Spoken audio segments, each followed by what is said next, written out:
Bleichmittel riecht nach Frieden. Ammoniak brennt in der Nase, reißt Erinnerungen fort und hinterlässt nur weißes Linoleum und still. Nora zog den Mop in einer Akt, und ignoriert die abfälligen Blicke der Traumachirurgen, die ihren handwerklich gerösteten Espresso schlürften. Ein verschütteter Latte war leicht zu beseitigen. Ein Durchtrend Art ihre erfordert etwas mehr Arbeit. Nora trug einen schiefergrauen Overall, der ihr vom Körper hing wie ein körperlich Entschuldigung.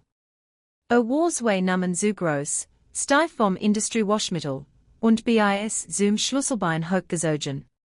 Sie möchte sein Gewicht. War ein schweres, formloses, wunderschön anonymes Ding.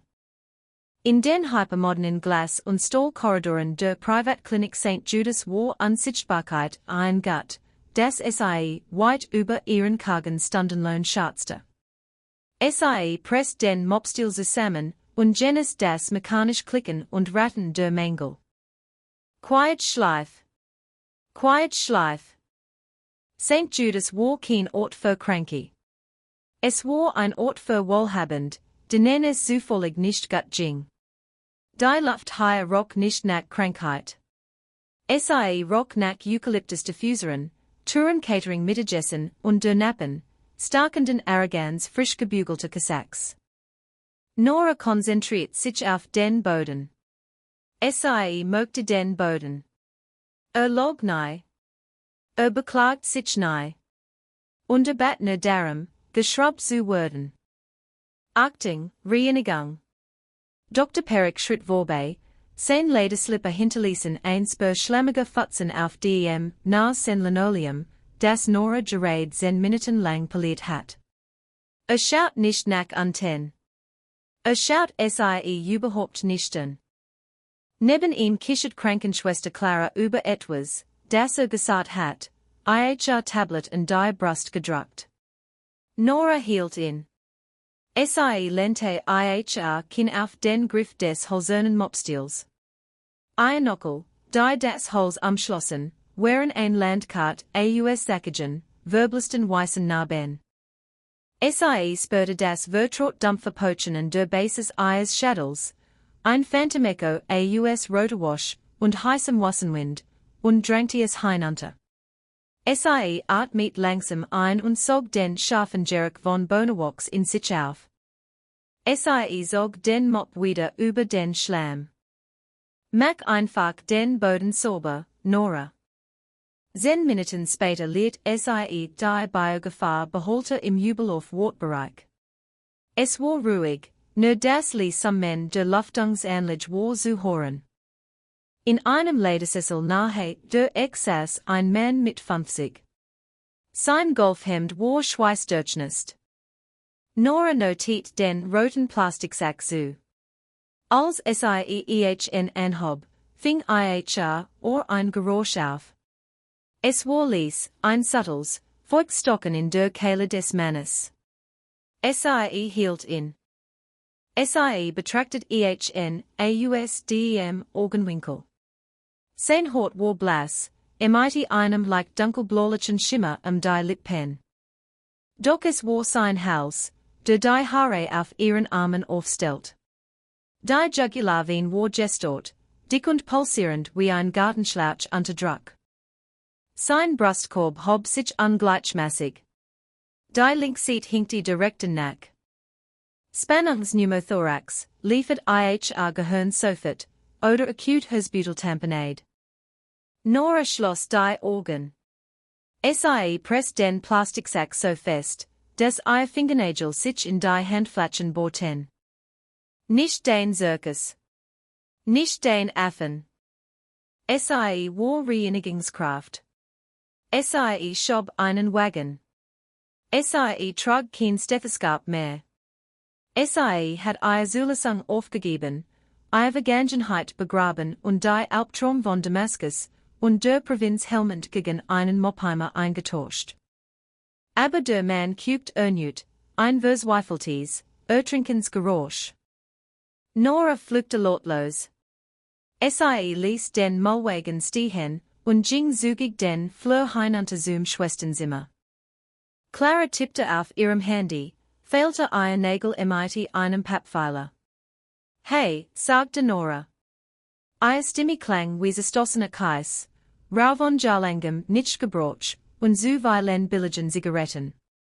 Clara schaut nicht auf. Sehen Sie nicht, dass ich beschäftigt bin. Wenn im Triage etwas verschüttet wird, stellen Sie einen Kegel auf. Ich ruft die Zentrale an. Der Mann auf Stuhl vor, sagte Nora und ignoriert die Abweisung. Sein Halsvenen sind gestört, und atmet flach, 30 Mal pro Minute. Tracheal Deviation nach rechts. Sie müssen EHN sofort ans Monitor anschließen. Clara hört endlich auf zu feilen. Sie schaut auf, ihre perfekt geschwungenen Augenbrauen zogen sich in einem Gemisch aus Verwirrung und tiefem Missfallen zusammen. Sie mustert Nora von Kopf bis Fuß und nahm den übergroßen grauen Overall, die Nasenstiefel und den schweren Werkzeugürtel an ihren Hüften in Augenschein. Entschuldigung. Clara lacht, ein kurzes, scharfes Geräusch. Versuchen Sie, mir ein klinisch Übergabe zu machen, Reinigung. Ich sage Ihnen, bricht zusammen. Nora hielt ihre Stimme flach, frei von der Panik, die Clara offenbar erwartet. Dr. Perick trat aus dem Aufenthaltsraum, ein Keramiktes in der Hand. Gibt es hier ein Problem? Ihre Reinigungskraft spielt Dr. Perick, sagte Clara und verdreht die Augen. Sie diagnostiziert die Laufpatientin. Perick süßt und fuhr sich mit der Hand durch sein perfekt frisiertes Haar. Sonora mit der erschoppten Geduld eines Elternteils an, das mit einem Kleinkind umgeht. Nora, richtig? Hören Sie, ich weiß, dass die Arbeit in einem Krankenhaus da so verleitet, den Verjagen ausdem Fernsehen aufzuschnappen, aber lassen wir die mit diesen den Verschluten mit Abschluss. Gehen Sie und kontrollieren Sie die Papierhandtuchspender auf den Toiletten im 3. Stock. Die klemmen schon wieder. Nora starrt EHN an.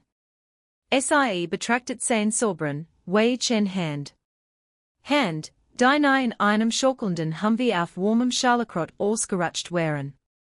Hand, die nahe in pechschwarzer Dunkelheit ein Durchtrend ihre abklemmen mussten, während Musselgranaten niederprasselten. Sie spürte ein bittes, ärztliches Lachen in ihrer Kehle aufsteigen. Sie schluckt es hinunter. Sie wollte weitersprechen. Jeder Instinkt, den Sie bei den Spezialkräften geschmiedet hat, drängte Sie dazu, dies Idioten beiseite zu schieben und den Mann in der Worthalle zu retten. Doch dann würden die Fragen beginnen. Die Verwaltung, die Überprüfungen, das Ausgraben einer Geschichte, die Sie so hart zu begraben versucht hat. Ihre Schultern sackten herab. Sie ließ die meiste stumpfen, unsichtbaren Reinigungskraft wieder über ihr Gesicht fallen. Richtig, murmelt Nora. Papierhandtucher. Verstanden. Sie dreht sich und ging. Das Quietchen ihrer Stiefel auf dem Linoleum klang ganz genau wie Niederlage. Sie trat in den Reinigungsschrank und schloss die Tür hinter sich ab. Der Ammoniakgeruch war in dem engen Raum überwältigend. Sie sank auf einen umgekehrten Eimer, stutzte die Ellbogen auf die Knie und begrub ihr Gesicht in den schwierigen Händen. Ihre Finger zitterten. Mach einfach den Job, sagte Sie sich. Du bist kein Camp-Sanitäter mehr. Du bist keine Pflegerin. Du bist ein Gespenst. Sie saß in dem dunklen Schrank und lauschte dem Tropfen eines undichten Wasserhahns, und versagt, die Erinnerung an rote Blätter und den klebrig-kupfrigen Geruch eines Traumasals zu ertränken. Genau 15:14 zerschmetterte die Illusion der Sicherheit. Es begann nicht mit einem Geräusch. Es begann mit einem heftigen, erschütternden Druckabfall, der Noras Ohren in der Dunkelheit des Schranks zum Platzen bracht. Die schwer metalte Erzitete in ihrem Rahmen. Ein Sekundenbruchteil später riss die Welt auf. Es war ein tiefes, strukturelles Grollen. Ein unterirdische Gasleitung, die direkt unter dem VIP-Trakt der Klinik verlief, war geborsten und hat sich entzündet. Die Schockwelle riss aufwärts durch das Fundament. Nora wird rückwärts vom Eimer geschleudert und nollte gegen die Betonwand des Schranks. Das liegt erlosch sofort. Die Notfallsirenen hatten nicht einmal Zeit, anzulaufen, bever die Trockenbordeck nachgab und in einem erstickenden Schwall aus Staub und gemahlenem Putz einstürzte. 10 Sekunden lang gab es nichts als sensorische Deprivation. Nora lag auf dem Boden und blinzelte in die Pechschwarz. Staub bedeckt ihr Sunch und schmeckte nach Kräuter und verbranntem Ozon. Ein hochfrequenz elektronisches Klingeln pfiff in ihren Ohren. Kontakt. Das Wort flammte in ihrem Geist auf, angebieten. Ihr Körper bewegt sich, bever ihr bewusstes Gehirn aufholen konnte. Sie rollte auf den Bauch, hielt einen Mund voll Trockenborstaub aus, und drückte sich auf die Knie. Ihr linke Schulter schrie protestierend auf, sie ignoriert es. Schmerz war nur Datenmaterial. Im Moment war irrelevant. Sie tastet blind nach ihrem Werkzeugürtel. Taschenlamp. Sie schaltet sie ein. Der Strahl schnitt durch die dick, wirbelnd grau Luft wie ein Lichtschwert. Sie trat die verkehlt Metalte auf. Der makellos, nach Eukalyptus duftend Korridor von St. Judas existiert nicht mehr. Die Glaswand des Atriums waren nach innen explodiert und hatten den Boden mit Millionen scharfer Splitter überzogen. Freigelegte Kabelhingen von der gebrochenen Deck und spuckten zornig blau von Ken, die den Rauch erleuchteten. Die Sprinkelranlage axte zum Leben und versprüht einen schwachen, rostfarbenen Regen über dem Trümmerfeld. Und dann begann das Schreien. Hoch, dann und entsetzt. Nora trat aus dem Schrank heraus.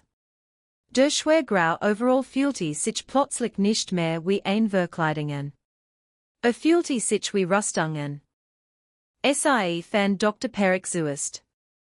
Saß auf dem Boden nahe der zerstörten Schwesternstation, die Beine von sich gestreckt. Ein großes, dreieckiges Glasstück steckte tief in seinem linken Oberarm.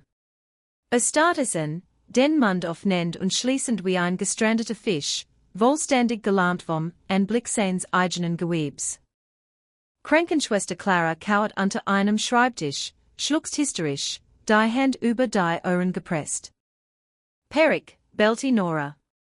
Blinzelt nicht. Starrt nur auf seinen Arm. Nora hat keine Zeit für Einfühlsamkeit. Sie maskiert herüber, packte den Kragen seiner Tourenkasacks und schüttelte ihn heftig. Perick, sehen sie mich. Kübt auf, sein Augen schnappten zu ihren. Das Glas. Es ist. Sehen sie es nicht heraus. Lassen sie es drin. Noras Stimme sank ein Oktav tiefer und glitt in den kalten, autoritaren Tonfall, den sie seit Kabani nicht mehr benutzt hat. Drucken sie die Wand herum, nicht darauf. Haben sie den Arm haben sie mich verstanden.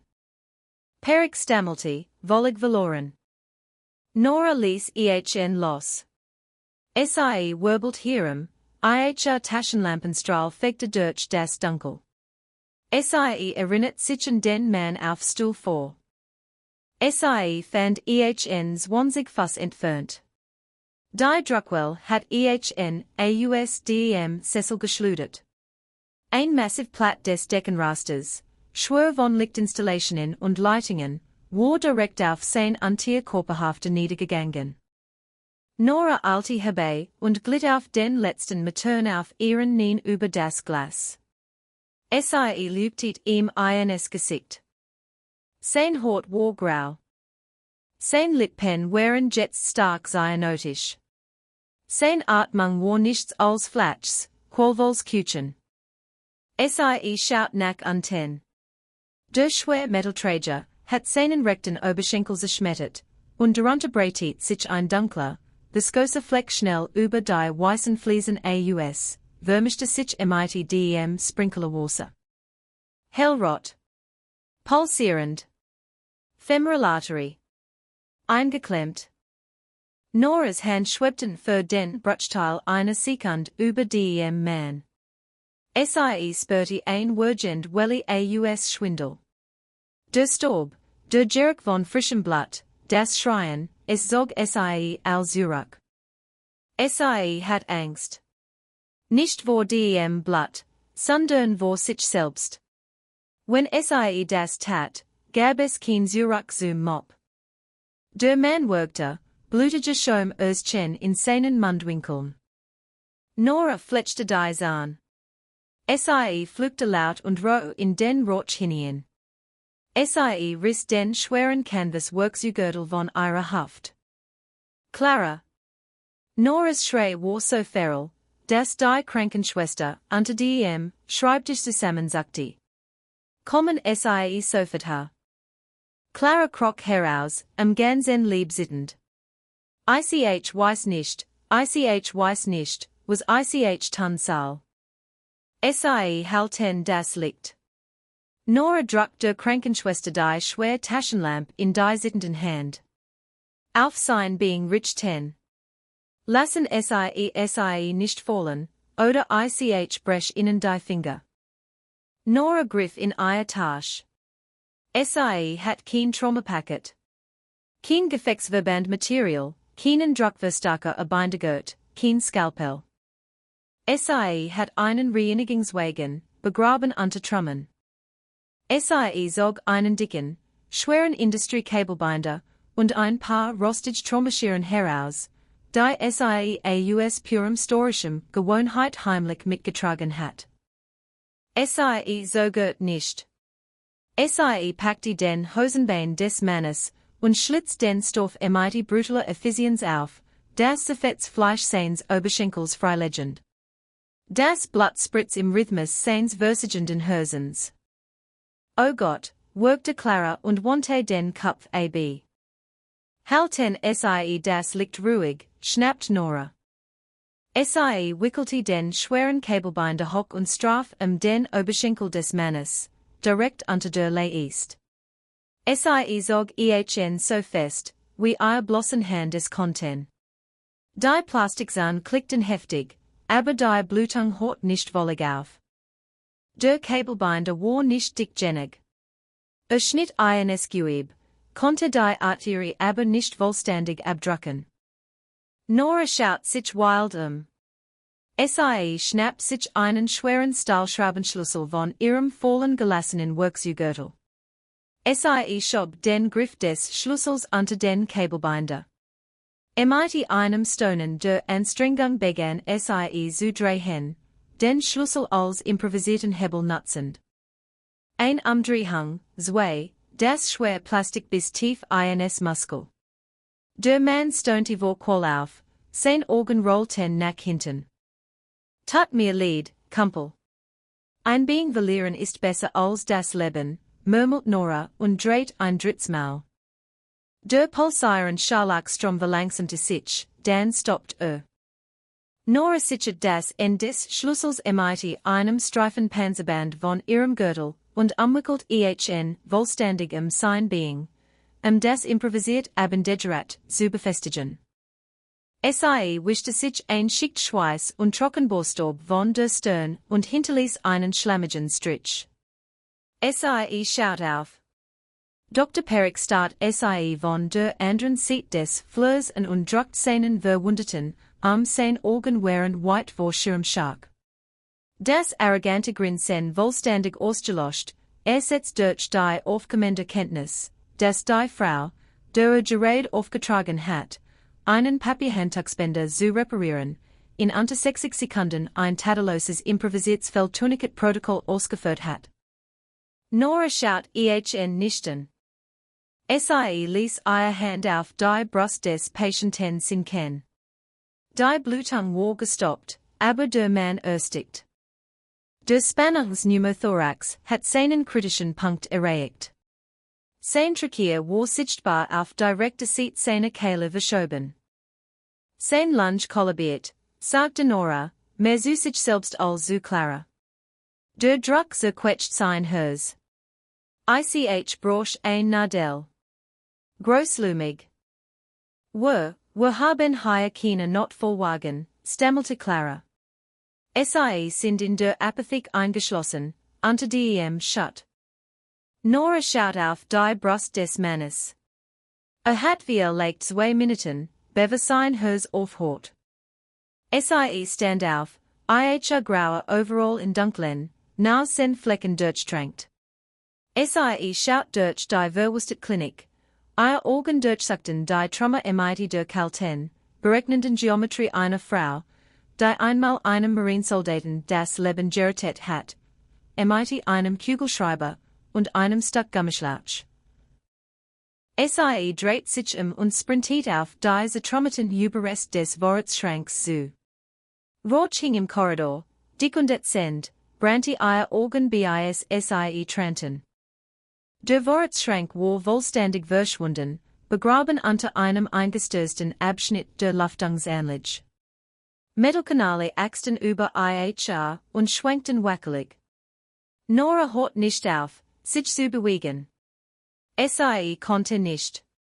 Der Phantomrhythmus von Granitfeuer hämmert in ihrem Schädel, perfekt synchron mit ihrem rasenden Puls. Sie schwenkte vom Schrank weg. Ihr Augen fixierten einen zertrümmerten ästhetischen Medizinwagen, halb unter einem gefallenen Marmorpfeiler begraben. St. Judas bewahrte keine Traumausrüstung, aber sie hatten einen endlosen Vorrat an Infusionslösungen für die katzenjämmige Butelten Führungskrafte, die für Premium Hydrationstherapie bezahlten. Sie ließ sich auf die Knie fallen, unbeeindruckt von dem Bruchglas, das durch ihr Canvashose biss. Ihr bloßen Hand zerrissen die Trümmer.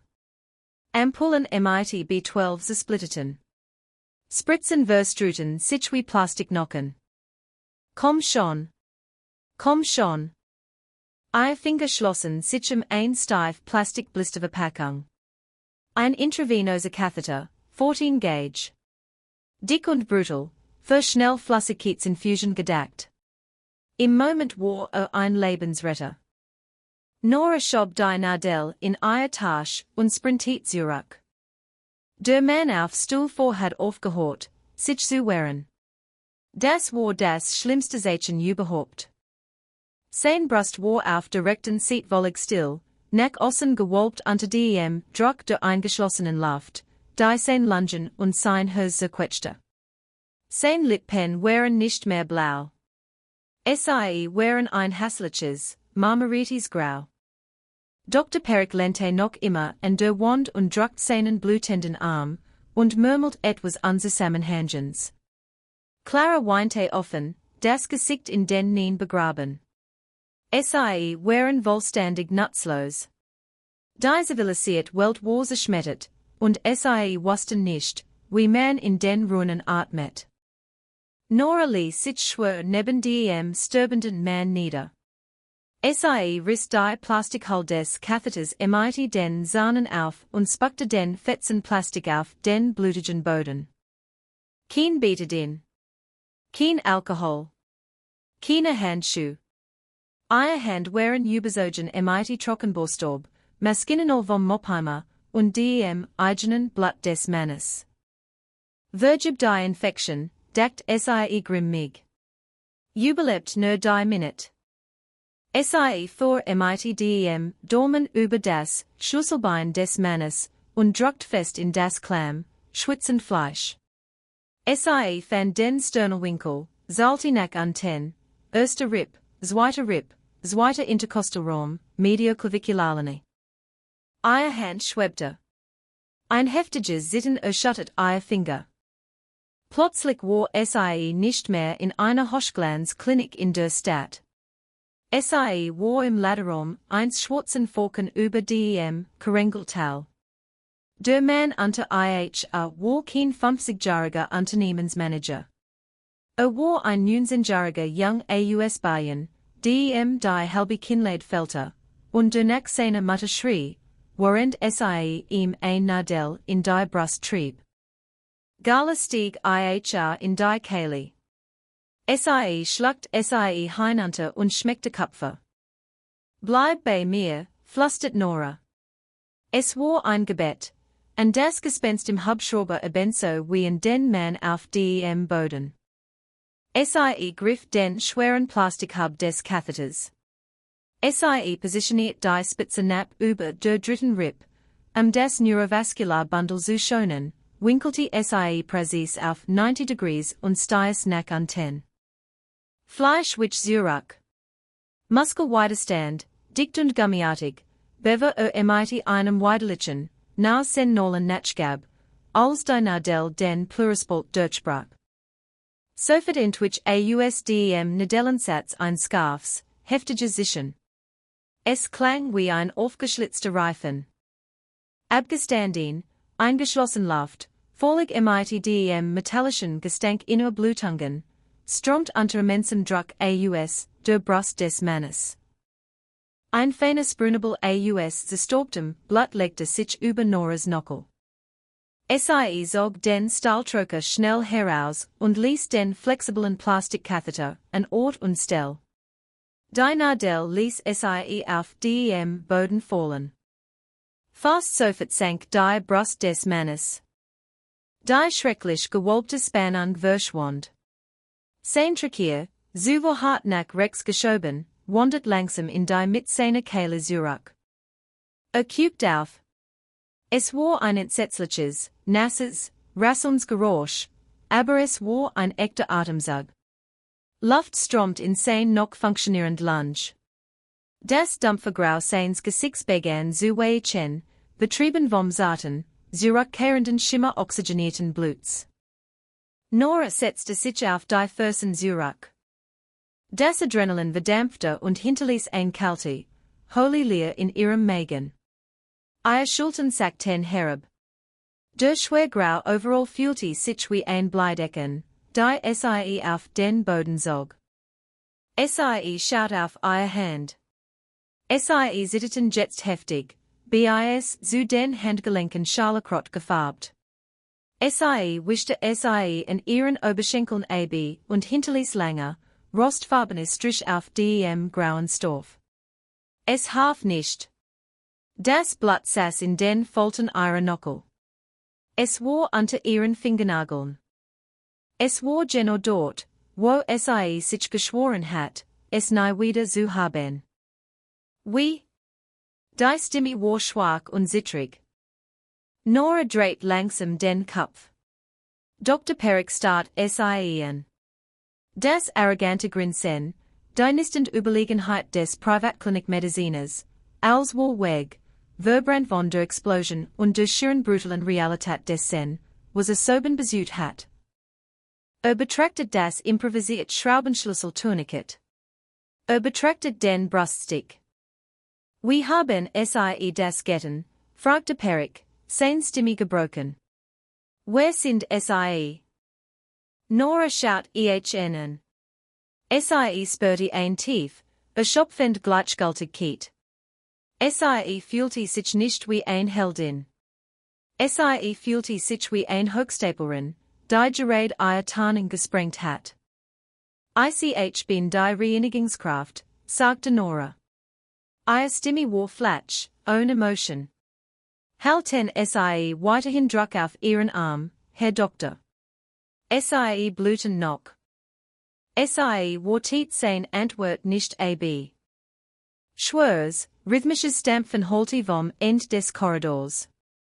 Taskenlampen Lichtstrahlen schnitten durch den Rauch, hell und blendend. Feuerwehr, melden. Ein Rauchstimme dröhnte. Hier drüben, schrie Clara und fand endlich ihre Stimme. Wir brauchen Hilfe. Oh Gott, bitte.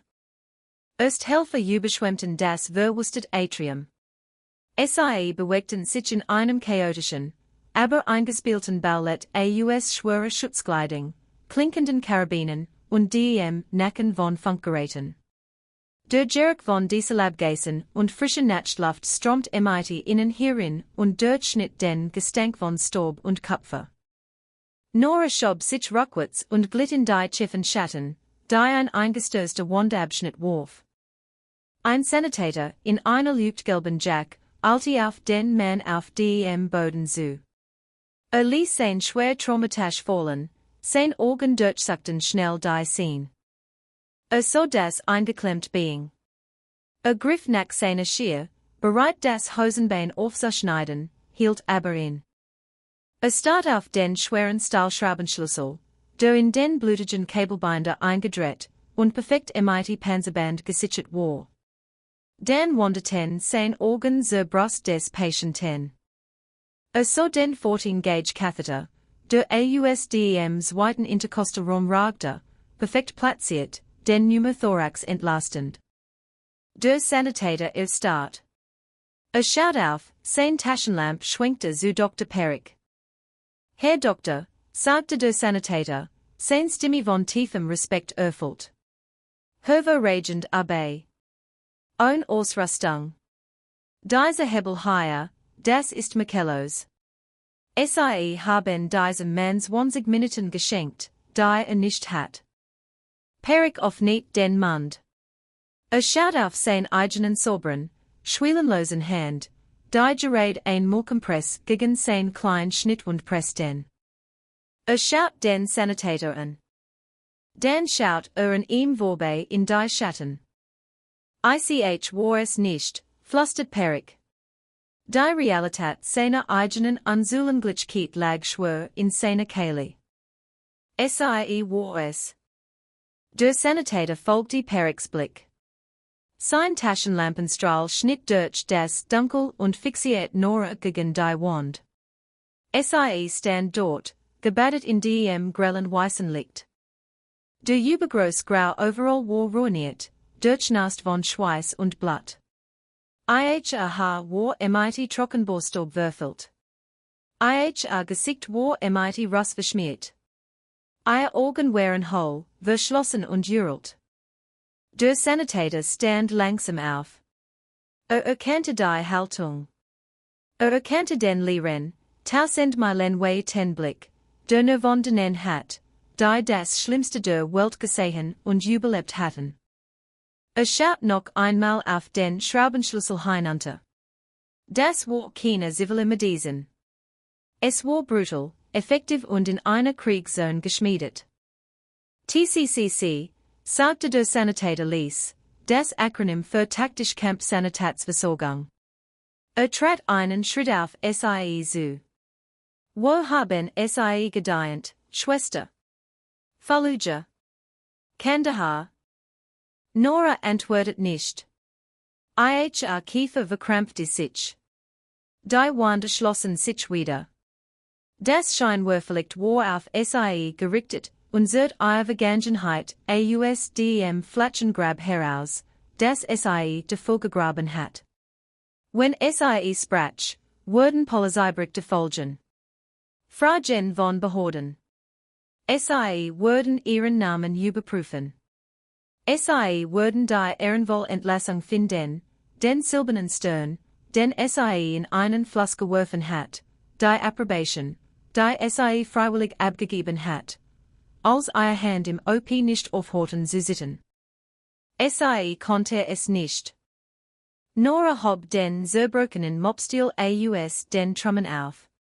Sie umklammert ihn fest, brocht den physischen Anker in der Gegenwart. Patient stable, crutchte Nora, ihr Stimme rau. Tourniquet Angelit, vor 14 Minuten. Sternalpunction ist durchlässig. Brocht ein richtig Thorax-Drainage und einen Gefasschirurgen. Warten Sie, sagte der Sanitäter und hob ein Hand. Ich broch ihren Namen für die Übergabe. Sie haben ihm das Leben gerettet. Ich Putze Boden, sagte Nora.